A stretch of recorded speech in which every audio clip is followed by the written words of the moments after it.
Okay guys, it is the time for the $500 trading tips for trading boom and crash, where we usually analyze the market together, check out the market direction, and of course I always use it as an opportunity to give us trading tips on what to go for whenever we are trading, and we'll be having another edition of it again tonight.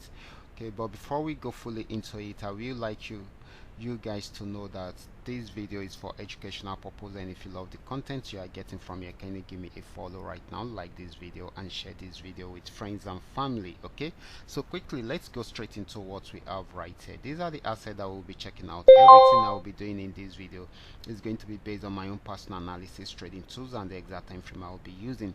The performance also depends on when you are seeing this video. If you're not joining me live and direct, then you will have to have a recheck on the chart before you can follow up with the analysis. As for the $500 profit per day, it all depends on your trading capital. The more your trading capital, the easier it is for you to achieve, but you can always grow from a small trading capital into something reasonable. Okay guys, quickly let's go straight into what we have right here, starting with boom 1000. Okay guys, this is boom 1000. I'm on 5-minute time frame using the 3M chain milker trading indicator. This actually got to this resistance zone at the top. It was unable to go above it, so it started the downtrend right from there, got to this region, had a major pullback, but right now it is selling. Okay, but we needed to break out below this particular support zone. Once it breaks out below it, it's going to sell more, and it's most likely for it to get to this particular spot. Okay, so this is very important. So this is still more of a selling opportunity than a buying opportunity. Next asset is going to be boom 500. Let's check it out together. Okay guys, it's been on downtrend. If you had follow up with the analysis I did in the morning, then definitely you should have milked this market to this very end. Okay, so this is very important. Actually it got to this support zone, wasn't able to break out below this, so it's trying to go back on uptrend, but was unable to pull through very well. Okay, it has been going gradually and gradually, so it went down a bit. Okay, but we still expect more of a buying opportunity, that is if it does not break out below this support zone. Okay, so this is still going to be more of a buying opportunity. Okay, next asset is going to be crash 1000. Let's check it out together.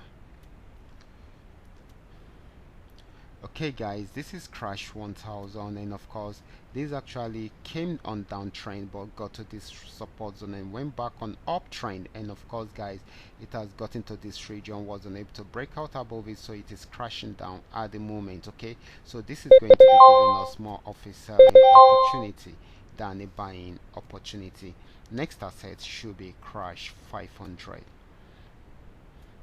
Okay guys, this is crash 500. Let's check it out together. It was on downtrend right from here, got to this support zone, went back on uptrend, but was unable to pull through from here, so it went back crashing down, and of course still selling at the moment. If it breaks out below this next support zone, then definitely it's going to sell more. If it does not, it's going to go back on buy trend. Okay, so this is still selling at the moment until it is unable to break out below the next support zone. That is when it's going to buy. Okay, so next asset should be V75. Let's check it out together. This is volatility 75, and of course we're going to check the current charts right now. Okay, so guys, this is the current chart. This actually went on uptrend after giving us a W from here, and of course it got to this resistance. It wasn't able to break out from there, had a pullback, went back up, and of course might be giving us a M out after this pullback. That is if it does not break out above this resistance zone. Okay, once that happens, then definitely it's going to sell for more. Okay, but for now it is still buying. It is still buying until it is unable to break out from there. Okay, so this is very important. Okay, so guys, these are all that we are able to come up with tonight. All you just need to do is just for you to understand every part of the analysis and apply them carefully whenever you are trading. For those of you who are yet to perfect your trading skill, kindly go back to the channel, watch my training videos, make sure you understand every part of the analysis and apply them carefully whenever you are trading. Okay, and of course if you love this content and you want more of this, kindly give me a follow right now, like this video, and share this video with friends and family. Thank you.